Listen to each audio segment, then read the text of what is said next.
আর মোবাইলটা যে আমাদের কি করে দিল ভাই, মানে পুরো কমন সেন্স, হিউম্যান বিহেভিয়ার সব নষ্ট করে ফেলছে। বসে আছেন চুপচাপ, মানে এমন হয় ফোনটা বের করছে, মানে অস্ত্র বের করছে, ফোন বের করে খাটাস করে মুখের সামনে ফোনটা।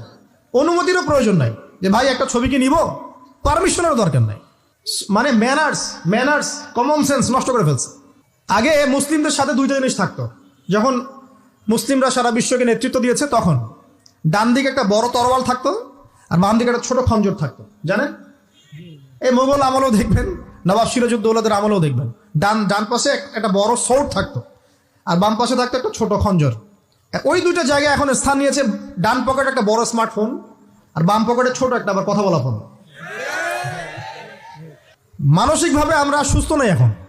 আল্লাহ পাক আমাদেরকে বোঝার তৌফিক দেখ। কথাগুলো আঘাত করার জন্য বলছি না, আমি কথাগুলো বলছি এই কারণে যে আমাদের এই যুব সমাজকে নিয়ে আমাদের অনেক আশা।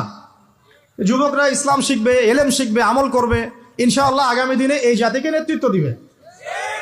তো এই সময় থেকে যদি ওদেরকে ট্রেন্ড আপ করা না যায়, তাদের ম্যানার্স, বিহেভিয়ার, হিউম্যান বিহেভিয়ারগুলো ডেভেলপ করা না যায়, তাহলে আগামী দিনে কি এরা জাতিকে নেতৃত্ব দিতে পারবে?